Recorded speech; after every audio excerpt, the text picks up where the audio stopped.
Hey guys, I'm doing an Ask FM Q&A. I actually haven't filmed one of these in like a week, which is super weird because I usually film one of these every couple days. But I have been letting the questions build up in my Ask FM box. I have 700 questions right now. And I think I just passed 30,000 likes on that website, so thank you very much. I do reply, type reply, I just can't keep up with them all, so I figured do a couple videos, get some of these deleted, and trim it down because it's so overwhelming to see 700 plus questions in here. It's too much. Okay, are there any celebs that you would have a one-night stand with? If so, who? Josh Hutcherson, Theo James, and Orlando Bloom. Oh my god, he's so hot. So hot, Orlando Bloom. And then, I know there's so many more, but I'm just gonna stay with those three. They're my top three. Why do most girls not want to fuck on a first date and most guys do? Guys are always playing fence and girls are always playing defense. Is it about a woman's view on pleasure or does it just not feel as good as if, and if it did, they'd be all over guys? Please answer. It seems the most important sexual question. I don't think it's at all because it doesn't feel as good as a woman who has had orgasms before. I can tell you it feels really, really good. But it's more about how society perceives us. If we have sex on a first date, slut, whore, what the fuck is wrong with you? You have no decency. Oh my god, no one's gonna want you now. He's not gonna respect you now. And in some cases, the guy will lose respect for you. So, I mean, that's why I have my own rule of like not having sex until I'm serious with someone because I don't want to just give it away and be perceived as a slut or something, you know? I don't think it has anything to do with pleasure. It has everything to do with society and our own personal views on when to have sex. And I mean, a lot of men don't have sex on first dates either. You know, you say that they'll jump at the chance, but not everyone will. A lot of people like to wait until you really know a person. How do you feel about vegetarians? How you said animals dying is one of the saddest things ever. I think vegetarians are great. I think that that's awesome if you can do that. I think vegans are great. I think if you're trying to save lives, that's awesome. I personally don't eat all that much meat. I know for a fact I could never go vegan because I love cheese and eggs and I love it, but I don't eat that much meat. Like, I stick to chicken, salmon usually, and that's about it. So, I mean, I'm pretty sure if I really tried I could go vegetarian, but I mean, I don't eat that much. I don't think I'm putting that much of a death toll out into the world, and I understand I could totally do less, but I mean, I like vegetarians, I like what you're doing, and I especially like it when they don't pressure me to be one. I think I'm gonna have sex with this guy soon. He doesn't know I'm a virgin. Is it necessary to tell him beforehand? I'm scared to tell him, even though he'll probably find out when we actually do it. It's really important that you tell him because when you're a virgin, you need to be much slower during sex. You need to be a lot more careful. You need to have foreplay and you need to, you know, be very, very comfortable while you're having sex, because the slower you go and the more foreplay you have, the more ready you are for this sex, the better it's going to be for you. It's nothing to be scared of telling him. I mean, he shouldn't have a problem with it if you're getting to the point of having sex with him. So I would honestly just say, hey, I'm a virgin.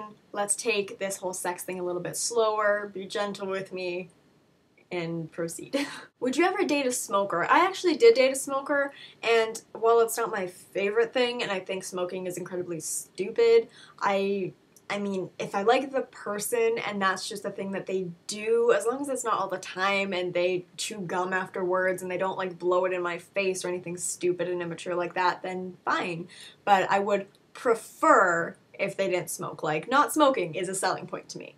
How do you find the right tampon absorbency? Just test out a bunch. I mean, if you know that you have a heavy flow, go for a regular tampon and then go for a heavy tampon. If you have a medium flow, try a regular, try a light, you know, just try a bunch of them and then try a bunch of different brands until you find one that you like. This is something that you should be okay with, testing out different stuff and different absorbencies, different sizes, because it's something that's sticking with you. You might as well find a product that you like. I've struggled with mild depression, self-harm, and suicidal thoughts. I've recently cut again, but have stopped for about a week. A new coping method for me recently has been smoking, and I know it's bad and I want to stop. Your opinion on other coping methods?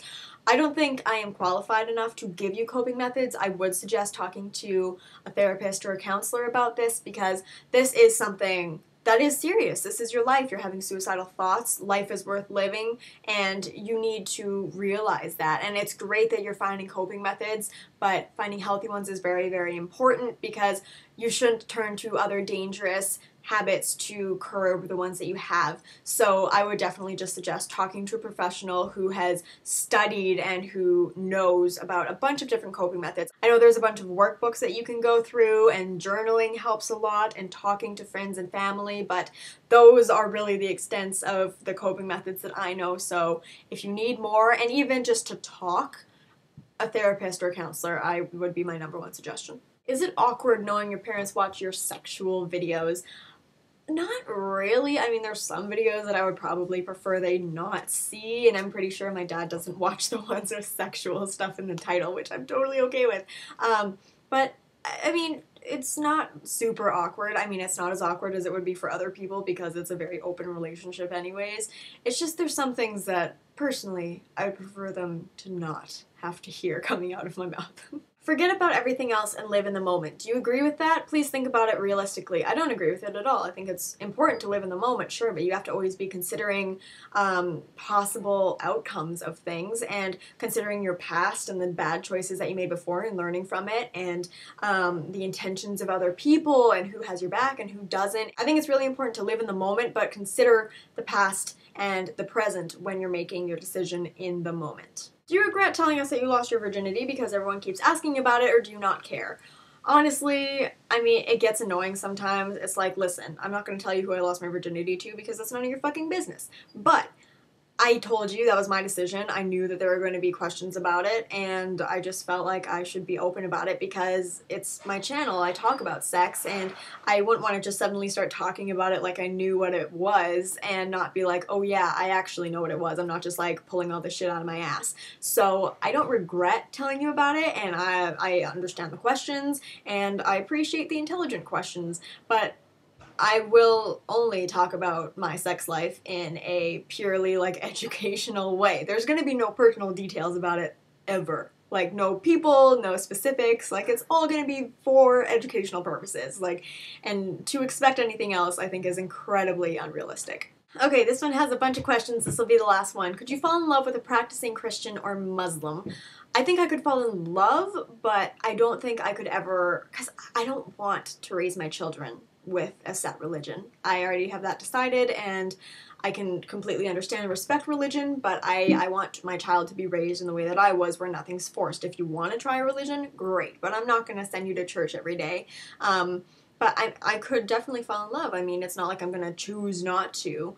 I think everyone should have a chance, but I mean, honestly, I do try to steer a little bit more clear of people who are more religious when it comes to dating, because I'm not, and I don't want to change for them, and I don't want them to change for me, and I respect that they're religious and that I'm not. Next question, how much older are you currently willing to date? I'm at the point now where it's legal everywhere, and if I click with someone, I click with someone. I mean, obviously not super, super old, like not like elderly, you're gonna die in 18 months sort of old, but I mean, if I click with someone, sure, I'll try it. I mean, I'm not gonna just limit myself. And would you date a mature 16-year-old? No. So that is it for this Q&A. Hopefully you guys enjoyed. Thumbs up if you do, and leave questions on my Ask FM, or don't, because I still have a lot of questions. But God, it's gonna take me forever to get through this shit. But yeah, thumbs up and subscribe down below. Leave other vlog ideas that you want to see. Also, I put up all of my juice cleanse videos last week, so if you want to see how that was for me and see if I cheated or not and see how much weight I lost, I think that video is going up sometime this week, my actual recap of the juice cleanse. Then go and subscribe to my main channel down below, Younging19, and I will see you guys later. Thanks for watching. Bye.